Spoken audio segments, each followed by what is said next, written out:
D block देख लिया था, उनके कैरेक्टर्स देख लिए थे। Now we will talk about F block elements. अब हमें देखने हैं हमारे एफ ब्लॉक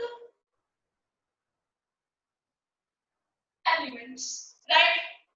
एक बार हम लास्ट क्लास की जनरल इलेक्ट्रॉनिक कॉन्फ़िगरेशन की बात कर लेते हैं। हमने लिखी थी general electronic configuration of S block, P block, D block और आज हमें देखनी है एफ ब्लॉक। देखो S block, P block, D block elements की कॉन्फ़िगरेशन, कोई भी एलिमेंट देके कॉन्फ़िगरेशन देके उसकी वो हमसे पूछ लेगा किस ग्रुप का किस पीरियड का है, राइट। लेकिन एफ ब्लॉक के एलिमेंट्स हमारे सिलेबस में नहीं है तो हम उन्हें ना करेंगे, तो हम जनरल उसकी कॉन्फ़िगरेशन देख लेते हैं इनके साथ रिलेट करके, राइट। देखो एस ब्लॉक का एलिमेंट है तो last electron will enter into S block, तो कॉन्फ़िगरेशन विल बी, हमने देखी थी with the help of group 1 and group 2। क्या थी कॉन्फ़िगरेशन हमारी, एन एस 1 में 1 इलेक्ट्रॉन होता है, N2 फॉर ग्रुप 2 कि 1 और 2 इलेक्ट्रॉन्स हो सकते हैं इन s ऑर्बिटल। उसके बाद देखी थी हमने p ब्लॉक की कॉन्फ़िगरेशन, राइट। उसमें ns एंड p, s और p दोनों इन्वॉल्व हुए थे। हमने कॉन्फ़िगरेशन जब देखी थी उसमें s में हमेशा 2 ही इलेक्ट्रॉन होते हैं, कभी भी 1 या 0 नहीं होता। लेकिन p की बात की थी तो p में 1 से 6 इलेक्ट्रॉन्स हमने देखे थे। हमने देखा था with the example of boron to neon elements, right.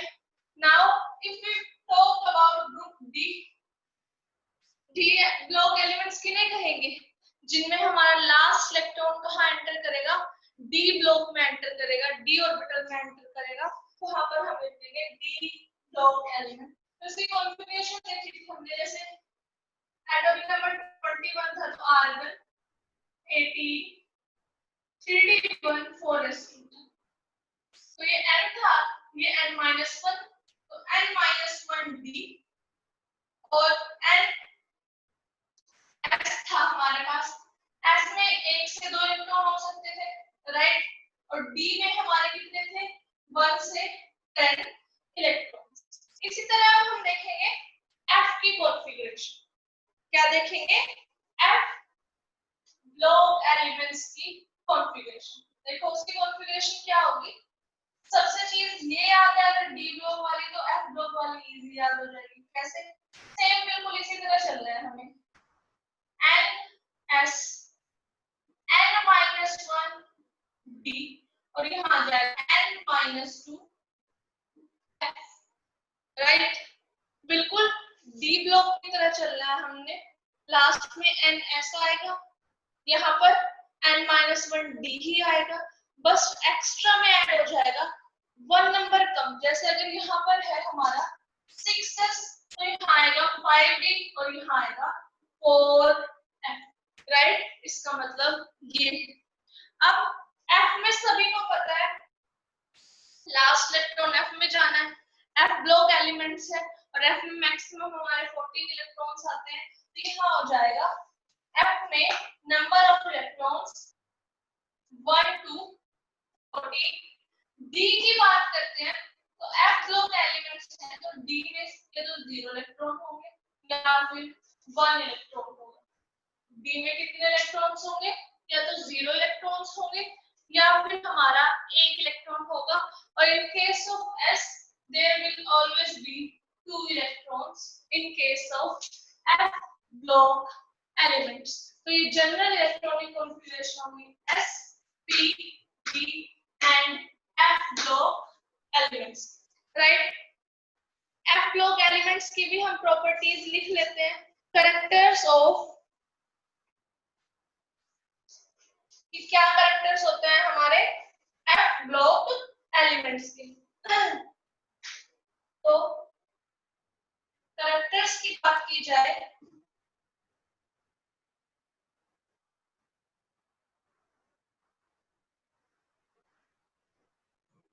अगर हम किसकी बात करें, कैरेक्टर्स की बात करें, तो they are also hard, they are hard. ये भी कैसे होते हैं, हार्ड होते हैं। अब हार्ड होंगे तो ऑब्वियस सी बात है they have high melting point and boiling point. Hard है तो high melting point and boiling point. बिल्कुल डी ब्लॉक एलिमेंट्स वाले करेक्टर है। डी ब्लॉक को समझा था हमने आयरन का एग्जांपल लेके। आयरन कैसा होता है, हार्ड होता है। तो यहाँ पर बिल्कुल सेम उन्हीं के करेक्टर्स हैं। आप रिलेट करोगे तो आराम से याद हो जाए। तो वहां पर जैसे हमने देखा था they are also good conductor of heat and electricity. जिसे डी ब्लॉक के कैरेक्टर्स याद है उसे एफ ब्लॉक के कैरेक्टर्स याद करने की जरूरत ही नहीं है।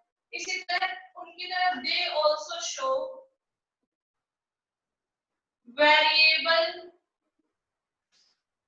Oxidation state. ये भी एक से ज्यादा ऑक्सीडेशन स्टेट शो करते हैं।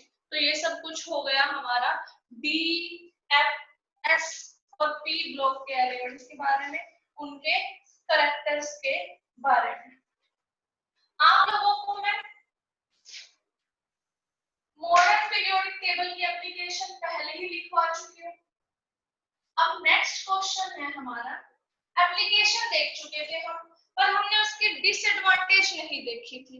अब हम उसकी डिसएडवांटेज भी पढ़ लेते हैं कि डिसएडवांटेजेस क्या है। क्वेश्चन है what are the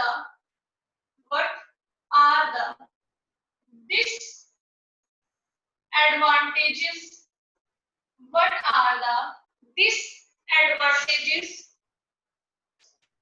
of modern periodic table।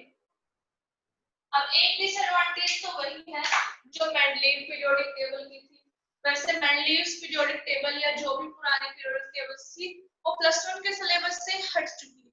तो आप लोगों को if you are preparing only for CBSE then you don't have any need to learn them. अगर कंपटीशन की तैयारी कर रहे हो तो सब कुछ पढ़ना पड़ेगा। तो ठीक है, तो पुरानी जो पीरियोडिक टेबल्स थी वो सारी हमारी कट चुकी है सिलेबस में। सिर्फ मॉडर्न पीरियोडिक टेबल है, मेंडलीव्स भी नहीं है, राइट। लेकिन जो इसकी डिसएडवांटेज है वो सेम है मेंडलीव्स पीरियोडिक टेबल से।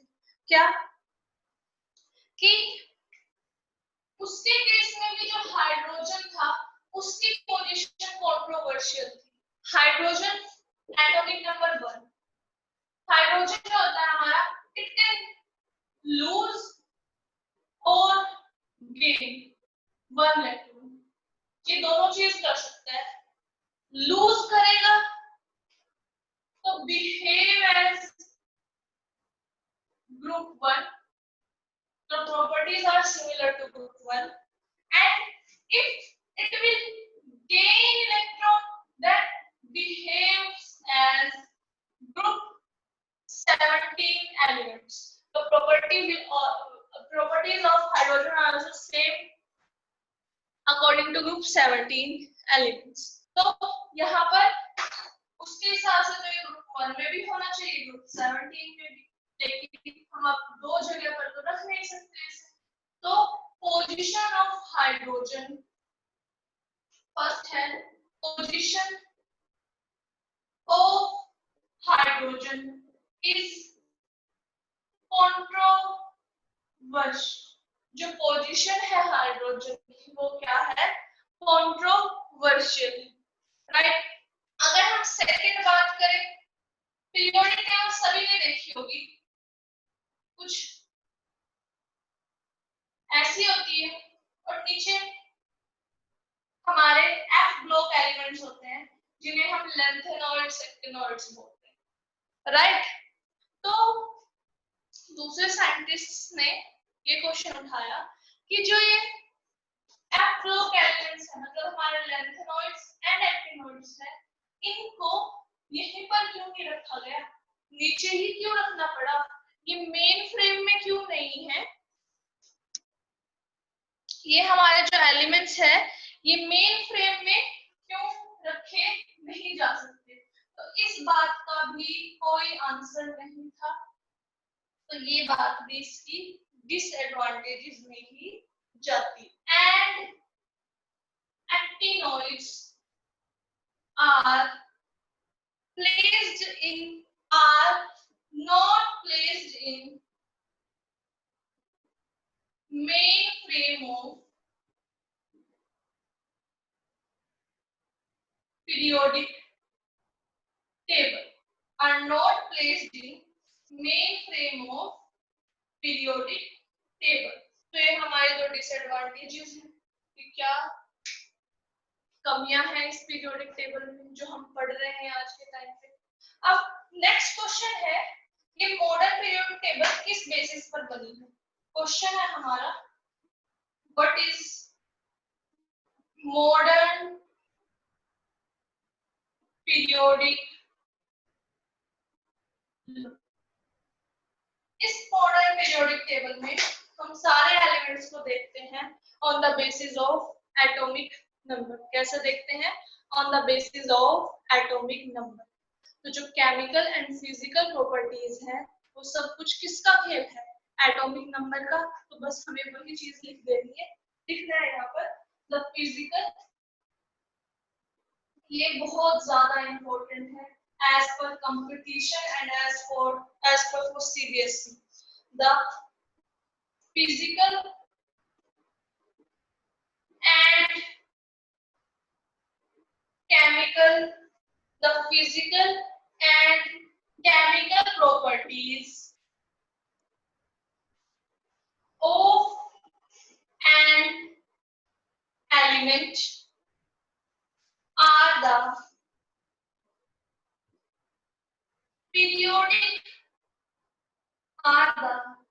periodic function of their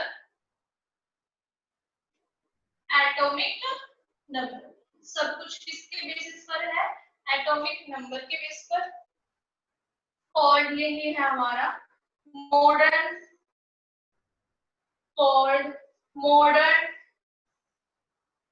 periodic law, called modern periodic law। ये बात हो गई मॉडर्न पीरियोडिक लॉ, राइट। इसी तरह नेक्स्ट क्वेश्चन है हमारा, अगर आपको थोड़ा सा याद है, ऑब्वियसली बात है याद होगा, टेस्ट भी हुआ था तो डिवाइस तो यही होगा चैप्टर। हमने क्वेश्चन किया था on the basis of electron gain enthalpy. उस क्वेश्चन में क्या था, हमें कंपेयर करना था क्लोरीन और फ्लोरीन की इलेक्ट्रॉन गेन एंथैल्पी, फिर कंपेयर करनी थी ऑक्सीजन और सल्फर की, फिर करनी थी हमें इसी तरह नाइट्रोजन और फॉस्फोरस, राइट। अब हमने पढ़ा शायद कुछ और था, आंसर कुछ और निकल के आए थे। According two electron gain enthalpy down the group वो क्या होती है? Become less negative.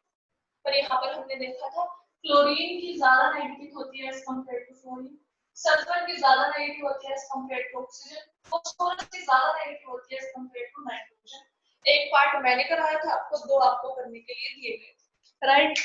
तो अब देखो फ्लोरीन है ग्रुप 17 का फर्स्ट मेंबर, ऑक्सीजन है ग्रुप 16 का फर्स्ट मेंबर और नाइट्रोजन है ग्रुप 15 का फर्स्ट।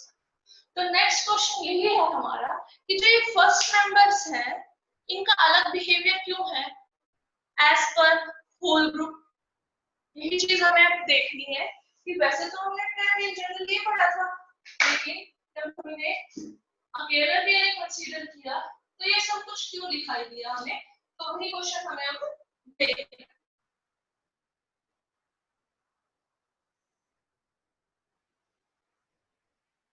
तो क्वेश्चन है हमारा why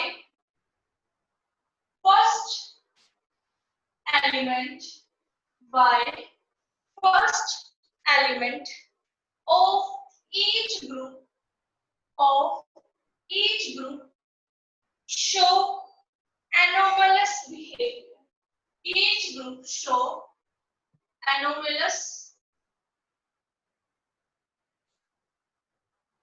behavior, right। रीजंस इसके क्या क्या है? सभी को पता है डाउन द ग्रुप क्या होता है, साइज डिक्रीज होता है। तो सबसे ग्रुप का पहले एलिमेंट का साइज क्या है, स्मॉल साइज। तो फर्स्ट रीजन हमारा यही हो गया, small size of element. Next है हमारा आयोनाइजेशन एनर्जी की बात करते हैं। डाउन द ग्रुप क्या होती है, डिक्रीज होती है। कैसे याद किया था हमने, एम क्या होना चाहिए, बड़ा होना चाहिए बीडी के। ए बड़ा है तो मींस फर्स्ट एलिमेंट का साइज छोटा। इसमें आयोनाइजेशन एनर्जी नहीं है, मतलब down the group ionisation energy क्या होगी, डिक्रीज होगी। मींस फर्स्ट एलिमेंट की high ionisation energy, first element की एनर्जी क्या होगी, हाई होगी, राइट। थर्ड क्या है हमारा, इलेक्ट्रॉन नेगेटिविटी की बात करते हैं। वो भी क्या होती है डाउन द ग्रुप, इसके अंदर इलेक्ट्रॉन नेगेटिविटी नहीं है तो इट विल आल्सो डिक्रीज। तो फर्स्ट एलिमेंट की इलेक्ट्रॉन नेगेटिविटी क्या हुई, high electron negativity, high electron negativity, right. इसी तरह अगर हम बात करें फोर्थ फैक्टर क्या है, they do not contain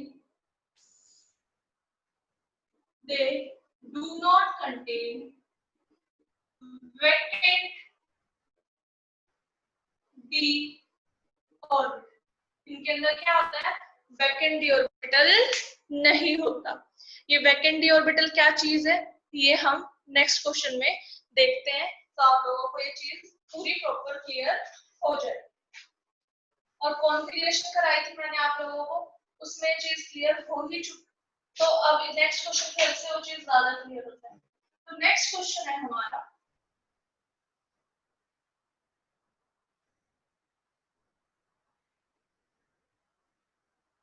next question 3 questions के लिए सेम, एक का आंसर मैं बताऊंगी, 2 का आंसर खुद लिखो। क्वेश्चन में तीनों लिख देती हूँ एक ही साथ। क्वेश्चन है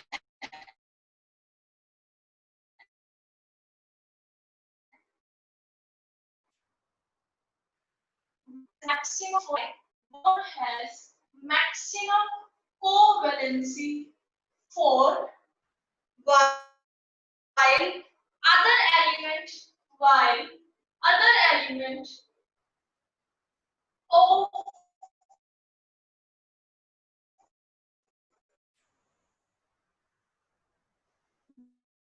group has maximum covalency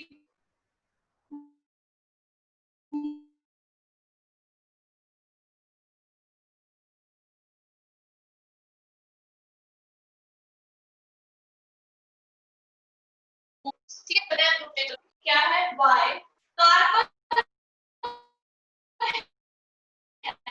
has maximum covalency for y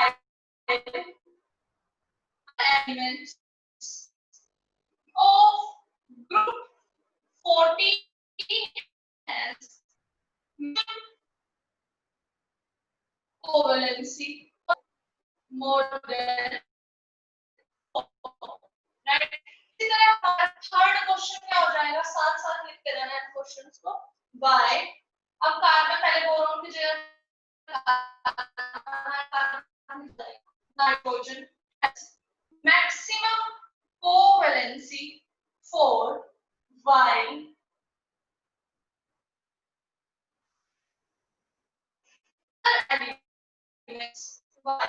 other elements of group 15 has maximum more than 4। Same answer मैं फर्स्ट वन का एक्सप्लेन करूंगी, सेकंड 2 का मतलब सेकंड एंड थर्ड का आप खुद घर से करोगे, अलग से लिखोगे, राइट। सेम एक्सप्लेनेशन है, सेम आंसर है, बस बोरोन की जगह कार्बन आ जाएगा और फिर नाइट्रोजन आ जाएगा, राइट। अब देखते हैं रीजन क्या है इसका, मैं दोनों की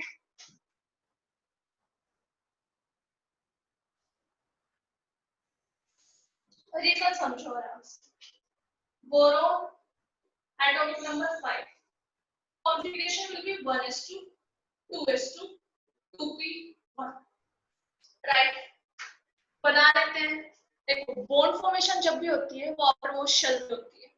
आउटर मोस्ट शेल का नंबर क्या है यहाँ पर 2 है, राइट, मींस एल शेल से बिलोंग कर रहा है। तो देखो तो बना लेते हैं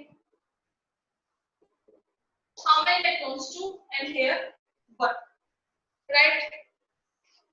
अब देखो इसके अंदर मैक्सिमम इलेक्ट्रॉन्स कितने आ सकते हैं,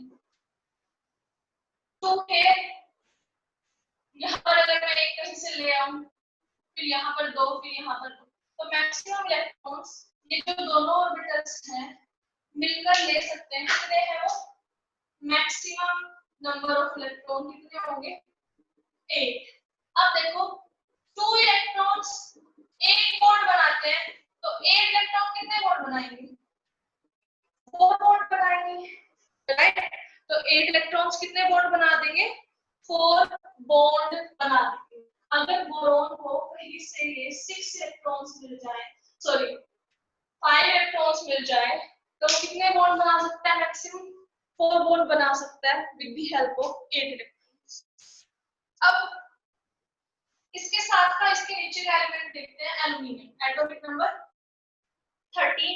कॉन्फ़िगरेशन क्या होती है, सभी को पता है, 1s2 2s2 2p6 3s2 3p1, right. Configuration क्या हमारी 1s2 2s2 2p6 3s2 3p1, right. अब इसमें भी s और p है, बना लेते हैं। अब देखो डिफरेंस कहां पर आता है, सभी को पता है 2 के अंदर 2 सबशेल 2 नंबर में मींस 2 शेल में मींस एल शेल में डी प्रेजेंट नहीं होता। कैसे नहीं होता, इलेक्ट्रॉनिक कॉन्फ़िगरेशन जब मैंने आपको समझाई थी वहां पर देख लेना। 2 में डी प्रेजेंट नहीं होता, डी कहां से शुरू होता है, 3 से शुरू होता है। डी कहां से शुरू होता है, 3 से शुरू होता है। तो हियर वी कैन राइट 3, चाहे 3D वहां पर खाली हो लेकिन है तो। अब जैसे हमारा घर होता है, सभी एक गेस्ट रूम बना के रखते हैं, मेनली वो रूम सारा टाइम खाली पड़ा रहता है। लेकिन कोई पूछे आपसे आपके घर में कितने कमरे हैं, मान लो 4 रूम्स हैं टोटल, जिसमें से 3 यूज होते हैं, एक ऐसे बंद पड़ा रहता है। लेकिन बताओगे तो कितने, 4 है तो है वो वहां पे भी, चाहे खाली है लेकिन है तो घर में। इसी तरह वहां पर डी प्रेजेंट होता है, बेशक खाली प्रेजेंट क्यों ना हो। तो देखो डी की वजह से क्या होता है, ये रहा हमारा 3s, ये रहा 3p और यहाँ पर है 3db। s में कितने इलेक्ट्रॉन्स हैं, 1 2 और p में 1 इलेक्ट्रॉन। अगर एल्युमिनियम को कहीं से बहुत सारे इलेक्ट्रॉन्स मिल जाए, जैसे एक यहाँ पर यहाँ पर यहाँ पर यहाँ पर यहाँ पर यहाँ पर और आगे भी, तो वो कितने बॉन्ड बना सकता है, यहाँ पर मैक्सिमम नंबर ऑफ इलेक्ट्रॉन्स कितने आ सकते हैं, 2 4 6 8 10 12 14 16 18, कितने आ सकते हैं मैक्सिमम इलेक्ट्रॉन, देखो गिन लो खुद ही, कितने हैं maximum number of electrons, maximum electrons हो गए हमारे पास 18। तो बॉन्ड कितने बन सकते हैं खुद बताओ, 9 बॉन्ड बन सकते हैं, दिखाई दे ही रहे होंगे। तो यही चीज उसने पूछी थी कि बोरोन तो मैक्सिमम 4 ही बॉन्ड बना सकते हैं, क्यों, क्योंकि इसके पास d ऑर्बिटल नहीं है। अगर कोई इसे इलेक्ट्रॉन देना भी चाहे तो ये ले ही नहीं पाएगा, right. But in case of aluminium there is presence of vacant d orbital. If anyone wants to donate their electrons to aluminium, it can easily accept those electrons in 3d orbital and expand its covalency. Covalency का मतलब होता है bond number. Covalency का मतलब क्या होता है, bond, right? तो vacant d orbitals की वजह से ये सब पॉसिबल हो पाया। तो बोरॉन क्यों नहीं होता, शो करता पाता 4 बॉन्ड से ज्यादा, क्योंकि it do not contain vacant d orbital, aluminium क्यों शो करता है? Because it contain vacant D orbital. ये केस कार्बन की सेम, कार्बन में भी सेम है, वहां पर भी डी नहीं होता। नाइट्रोजन में भी सेम है, नाइट्रोजन में भी डी ऑर्बिटल नहीं होता। ऑक्सीजन में भी डी ऑर्बिटल नहीं होता एंड फ्लोरीन में भी डी ऑर्बिटल नहीं होता। तो ये सभी का आंसर सेम है अप टू ग्रुप 17, राइट। तो आंसर आप लिखेंगे, इसके दो आंसर हो सकते हैं। क्वेश्चन कितने मार्क्स का पूछा जा रहा है उसके अकॉर्डिंग आप आंसर लिख सकते हैं। छोटा आंसर क्या होगा? Boron has maximum covalency 4 because it do not contain vacant d orbital. एक आंसर तो ये हो सकता है, दूसरा हमें इसे ही एक्सप्लेन करके लिख देना है डायग्राम को। क्या लिखेंगे? Boron contain 1 2s orbital and 3 2p orbital। ये बनाया हुआ है मैंने। So it can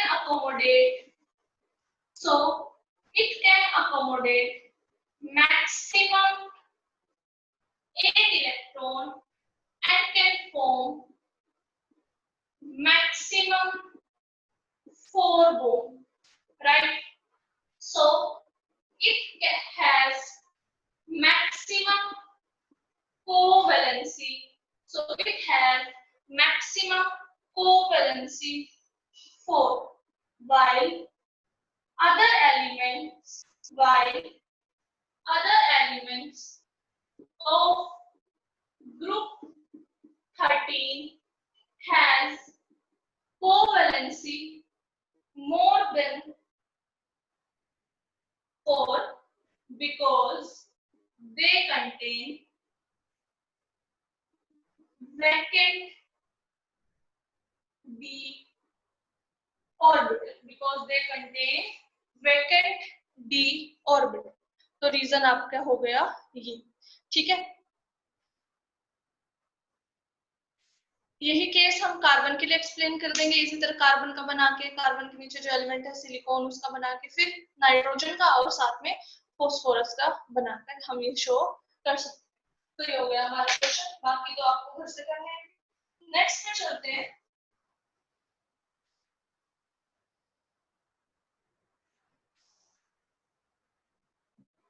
next question है हमारा, what is diagonal relationship? What is diagonal relationship? Diagonal relationship क्या होता है? डायगोनल जिसको पता है उसे डायगोनल रिलेशनशिप पता है। डायगोनल ये होता है ना, कोई भी हमारी फोर साइड की फिगर में टू साइड को, अपोजिट टू साइड्स को जॉइन करने वाली जो लाइन होती है उसको डायगोनल बोलते हैं, राइट। तो अब देखो डायगोनल पता चल गया, रिलेशनशिप भी पता चल गया। जो हमारा सेकंड पीरियड था और जो थर्ड पीरियड था, सेकंड पीरियड के एलिमेंट थे lithium, beryllium, boron. Third period के sodium, magnesium, aluminium, silicon, right. ये फर्स्ट बेंच के बच्चे हो गए, ये सेकंड बेंच के बच्चे हो गए, थर्ड बेंच के बच्चे हो गए। अब जैसे हम स्कूल में जाते हैं, जो हमें फर्स्ट डे मिलता है उसी को अपना फ्रेंड बना लेते हैं, लेकिन सबने देखा होगा क्लास के एंड तक, साल के एंड तक हमारे फ्रेंड्स चेंज हो जाते हैं। क्यों? क्योंकि हमारी जो प्रॉपर्टीज होती हैं, हमारी जो क्वालिटीज होती हैं वो दूसरों के साथ मैच करती है।